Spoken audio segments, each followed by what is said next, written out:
ماں باپ جب نرمی، خوش گفتاری اور دھیمے لہجے میں بات کرتے ہیں تو بچہ کا لہجہ خود بخود نرم و شیریں ہو جاتا ہے۔ لڑکی کا حصہ دینے میں ہیلا جوئی سے کام لینا اللہ رب العزت کے قانون میں خیانت کرنا ہے۔ بیجا ضد پوری کرنے کے بجائے تحمل اور بردباری کے ساتھ کوشش کرنی چاہیے۔ صالح اولاد ہی آپ کے بعد آپ کی تہذیبی روایات، دینی تعلیمات اور پیغام توحید کو زندہ رکھنے کا ذریعہ ہے۔ اللہ کے قرب کے خواہاں ہو تو اپنا خلق بہتر سے بہتر کرو۔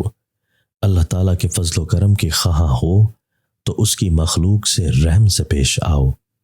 عارف کامل وہی ہے جو صراط مستقیم پر رہنمائی کرے۔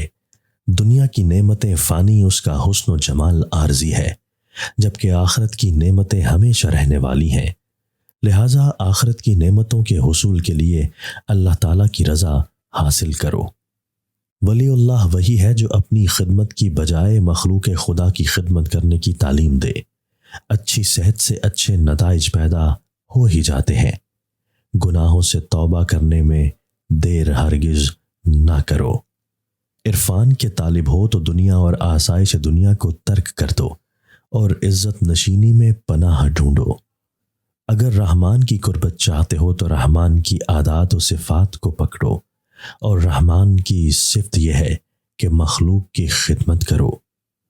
آرزو بہشت عمل کیے بغیر سب سے بڑی منافقت ہے۔ جب فیاض و کریم شخص کی دعوت کرو تو محلے کے کتوں کا بھی خیال رکھو تاکہ مہمانداری کا صحیح حق ادا ہو سکے۔ پانی میں میتھی کے دانے ملا کر بالوں کو بھگو دیجیے، بانس کی طرح لمبے ہونا شروع ہو جائیں گے۔ دوست کا دوست بھی دوست ہوتا ہے۔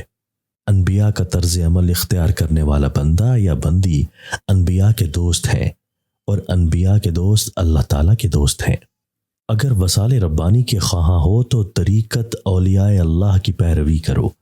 اس عارف کی صحبت حرام ہے جس کی نگاہ میں ذرا برابر بھی عورت کے حسن کا خیال پیدا ہو جائے۔ موت ایک ایسا پل ہے جس سے گزر کر ہی دوست دوست سے ملتا ہے۔